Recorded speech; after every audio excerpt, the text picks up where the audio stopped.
In June, it will have been 2 years since Wikileaks founder Julian Assange took up permanent refuge in the Ecuadorian embassy in London.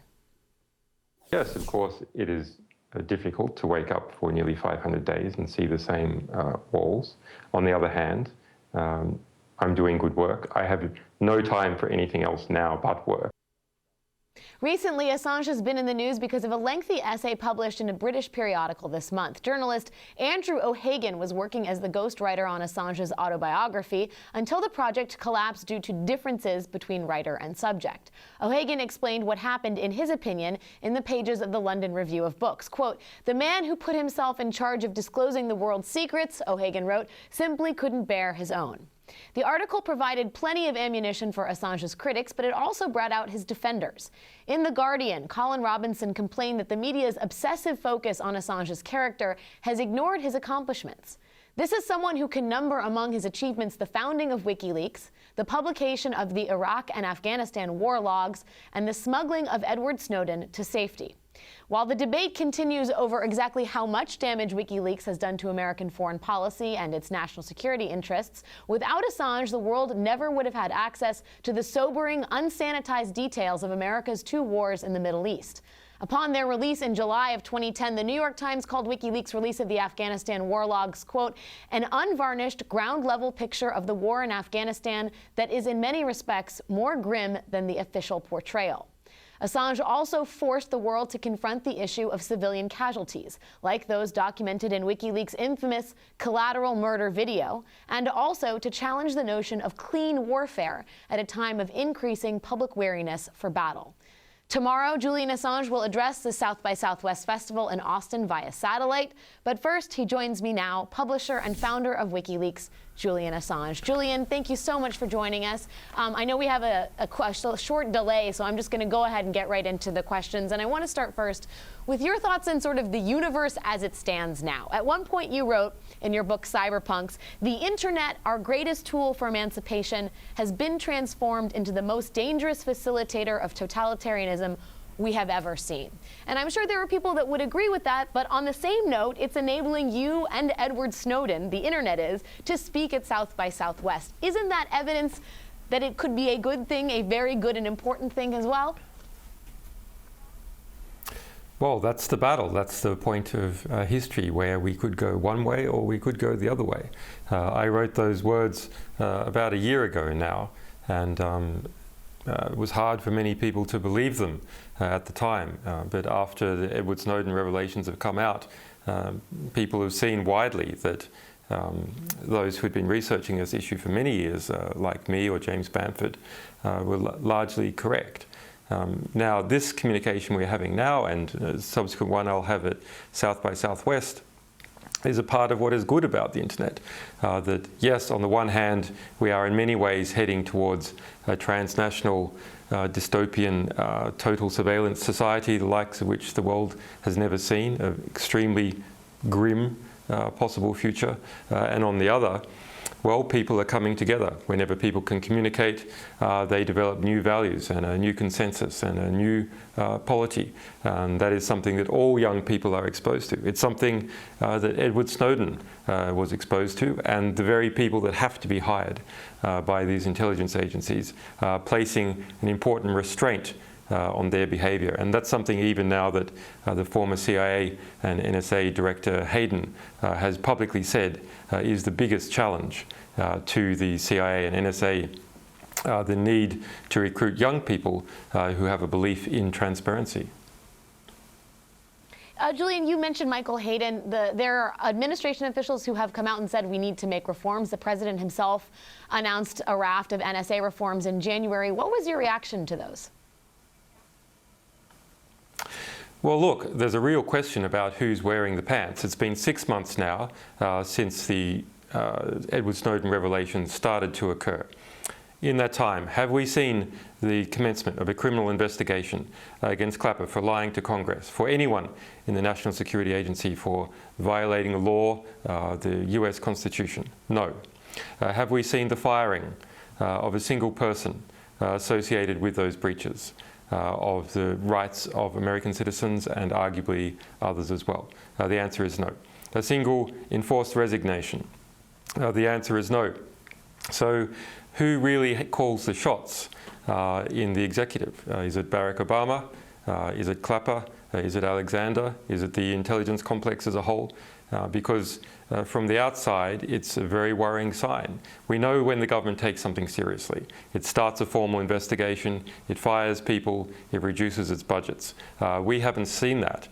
So the question is, does the civilian leadership have effective control of the 16 agency intelligence group under Clapper, under the DNI?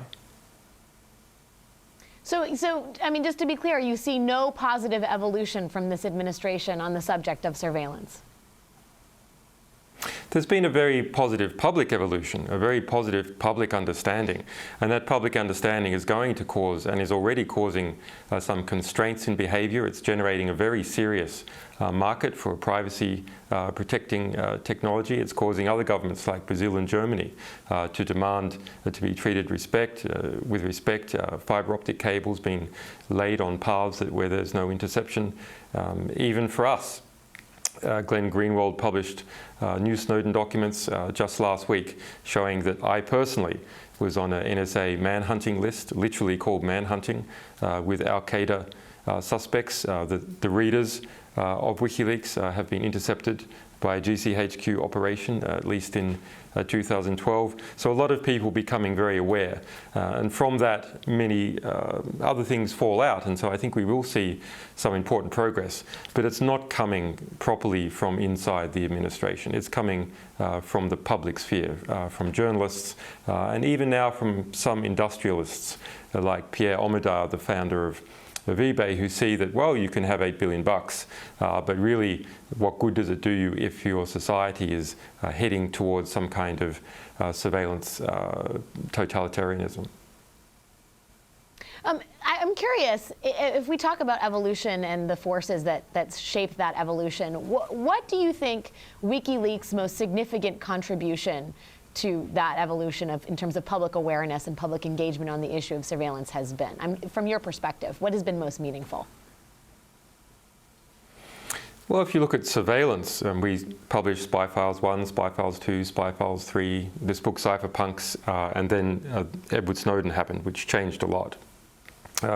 I think it's really that through the people over the last 4 years seeing our fight to survive as a small publisher, publishing serious matters about war and diplomacy and succeeding, we were involved in shifting the internet from a politically apathetic space going back 2009 to a politically engaged space where young people felt that this was the place that they lived, the place that they are educated in. And people like Edward Snowden are an example of that phenomenon. And that's a big cultural change that we've seen. If you talk about a concrete, precise action in relation to the current debate about the National Security Agency, well, as far back as 2007, we were writing serious articles about this, showing how the interception points worked across the world. But the most important thing that we've done is get Edward Snowden to safety, where he can continue to consult and advise and act as an incentive for other people to come forward in a similar manner, which has already happened. Let me ask you about Edward Snowden, because you too will be speaking along with Chelsea Manning tomorrow via satellite at South by Southwest. What is your correspondence with Edward Snowden like these days? I mean, to what degree are you still giving him guidance and advice, and when was the last time you spoke?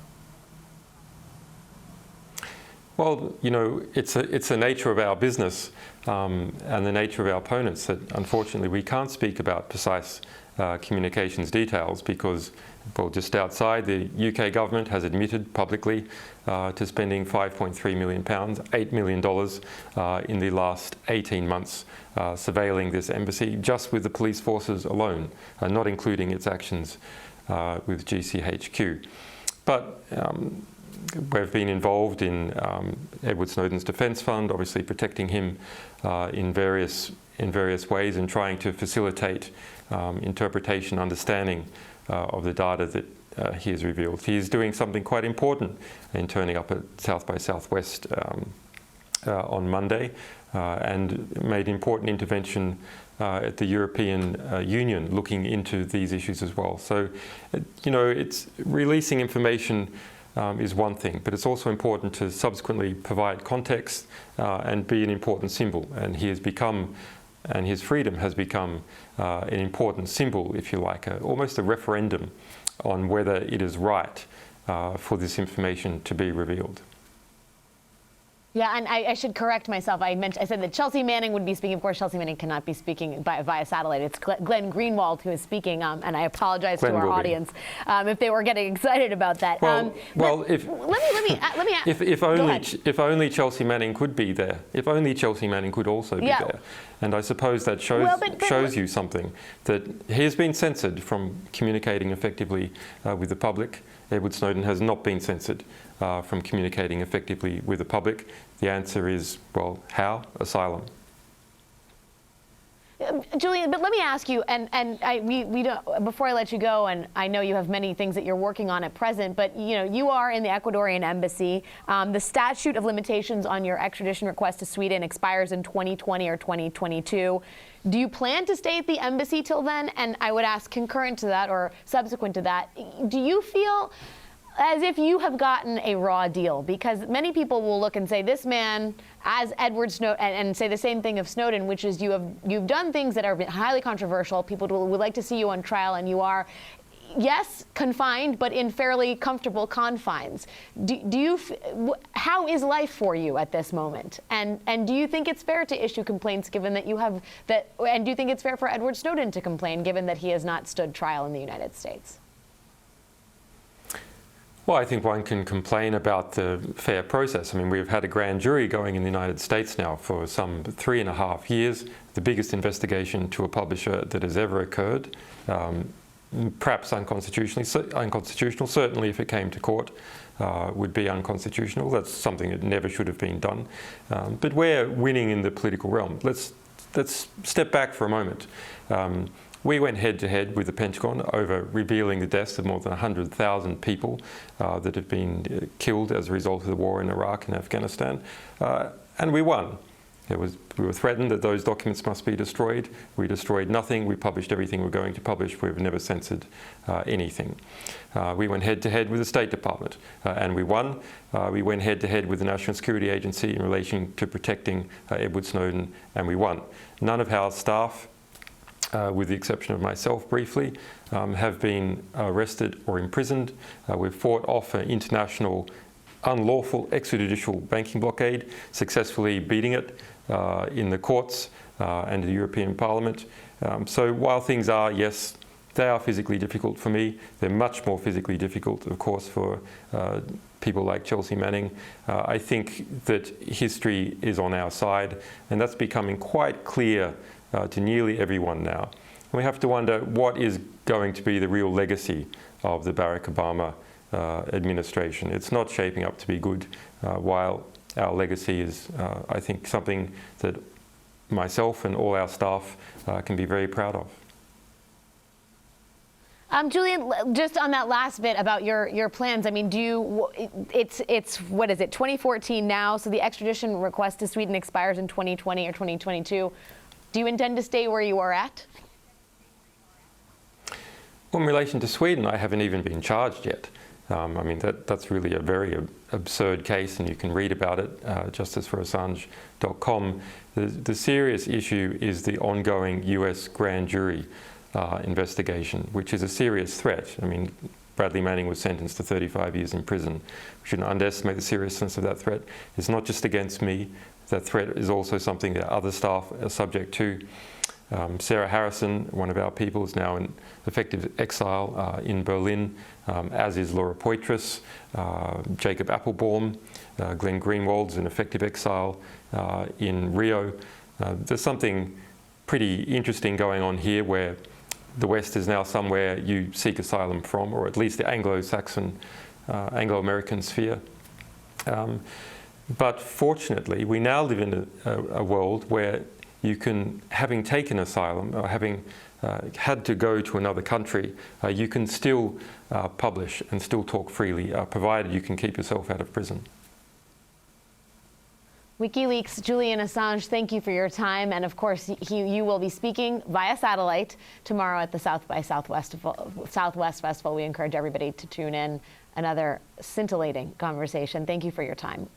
Coming up, we will have more from Austin live after the break.